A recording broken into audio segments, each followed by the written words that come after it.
I want to get on some stuff about some of this internet mentality, man. There's some shit I've been wanting to talk about like for a while, and I've been debating whether I wanted to even get on that shit, but y'all know what this is, man. Y'all know the name of this shit, Unfiltered Facts. So I'm gonna do it, and hopefully like nobody gets mad. You know what I'm saying? You know, I don't really give a shit, but even the people that I mentioned that I'm cool with, if they ain't want me to say nothing about this shit, I don't give a shit either. So if any of y'all mad that I'm cool with, I don't give a shit because it needs to be brought up. My boy JG posted a pic, right, of all of them at the Anthem event that I mentioned earlier at EA. It had, and someone had the nerve on Instagram to call him a sellout. Him, them, us, had the nerve to call him a sellout. And I'm like, why would you call this man a sellout? Because he's at an event. I don't get it. That's like the biggest crock of shit that I can think of, because people that have that logic, that bad logic, that when someone does something and had the opportunity to have a bigger platform, or, you know, saying something like that, instead of pigeonholing the same shit forever just to get clowned for it, then I guess he or she is labeled as a sellout. You know what I'm saying? Like, they do the same shit with TBH when TBH do sponsored things and stuff like that. And you know what I mean? It's like we trying to do different shit, right? You know what I mean? We not trying to be like some of these other gaming podcast people that, you know, they don't do shit. They just sit in and Google Hangout and talk shit, and, you know, and jerk off with their e-penis about who got the most trophies and all this other shit. They talk about a lot of shit that no one cares about. Like, we not exposing each other and trying to expose people that we work with. We just trying to be better, and we getting these brand deals and shit like that, because I thought the whole name of the game was to do this shit. And the fact that all of us are people of color that are doing it, and I don't like to bring up the race thing, but it is harder. It's definitely hard. It's harder to get noticed. It's harder to get accepted. You know what I mean? It's like, it's a lot of shit. Like, there's a lot of shit. Like, when people change their names for branding purposes and stuff like that, people want to call you a sellout. You know what I mean? It's like, yo, I remember when TBS was Modern War Negro. You shouldn't have changed. Like, bruh, look at some of these dudes that's, you know what I'm saying, that's out here still making YouTube videos, still playing GTA 5, still trying to do trolling videos and nigga this, nigga that videos, and they still in the same spot. They still in the same spot, and eventually everybody's views on YouTube are gonna drop, man. It's just what it is. YouTube is just not what it used to be.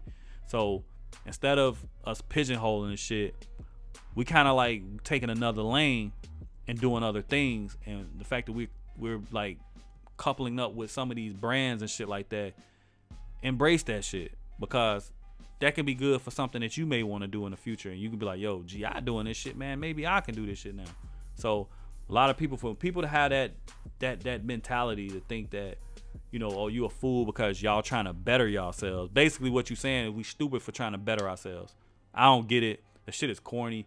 And these are the same niggas that that's never left their neighborhood, let alone a state that they live in. It's just really fucking weird, bro. And that shit is real corny. Like, don't get mad because somebody else is doing something else. Like, for real. Like, I'm gonna be real with y'all. This podcast, eventually y'all gonna hear ads and shit popping in here with me plugging something, you know what I'm saying, for shit like, you know, whatever, because I got sponsored opportunities on this shit, and I'm gonna do it, and you may hear it on this episode. So if you do, don't call me a sellout. I don't give a shit. You can call me what you want, but I'm gonna tell you, kiss my motherfucking ass. I'm trying to get money, bro. I don't give a fuck what nobody's saying. That, at the end of the day, that's what it's all about. If it ain't about a buck, who gives a fuck? For real. And so with that being said, it's like, all right, another example. Let's take an athlete. Let's take an athlete or a rapper. This athlete or this rapper is from the projects. Let's say he's from Queensbridge. You know what I'm saying, son? Let's say he's from Queensbridge, New York. You know what I'm saying? From Queensbridge projects in Queens, New York. This dude leaves the hood, right? Let's say he gets big. He leaves the hood. Everybody like, oh, you too good. You too good for the hood. You left. You a sellout. You doing this. You ain't from here no more. You went and moved to the Hamptons or some shit like that. You done got rich and moved and blah, blah, like, okay. Next scenario. Let's say that same athlete or rapper or whatever gets big and he stays in the hood. Still stays there in the hood that he grew up in. You know what that shit gonna look like? That shit gonna look like a piece of steak in front of a pack of fucking wolves. Because them same dudes that claim you got all this love for, that claim they fuck with you and shit, the second they see you coming and they think they can get something about you, what they gonna do? They gonna extort you, they gonna rob you, and they might even kill your ass if you ain't give them what they asking for.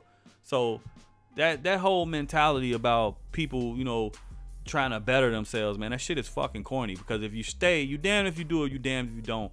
Don't go out your way trying to make people happy, because why? Because you can't make everybody fucking happy. At the end of the day, it's about you. I mean, like what that man say, you wasn't with me shooting in the gym, I don't owe you motherfuckers nothing. You know what I'm saying? Now, if I got it where I can come back and give back to the community, yes, I'm gonna do that. But I don't owe you shit to be still staying here with you motherfuckers. I really don't. You know what I'm saying? And if I leave, good. If I stay, you motherfuckers gonna try to rob me any fucking way. So why should I? You know what I'm saying? Like, that's that bullshit mentality that a lot of motherfuckers be having, man. That's a bullshit nigga mentality, bro. It really is. So, alright. I got another I really don't know if I should talk about this shit, but I am. I really didn't want to, because this got something to do with some internet shit too. Now we talk about, you know, us in GI, we, you know, we do our thing, you know, we try to stay out of drama and shit like that. But I'm gonna be real with y'all, man. We've had our drama in the past with some people, dealing with people like some idiots that claim to be, and I'm using the quotation fingers, supporters, and these same people tried to tell us what to do and how we should do it.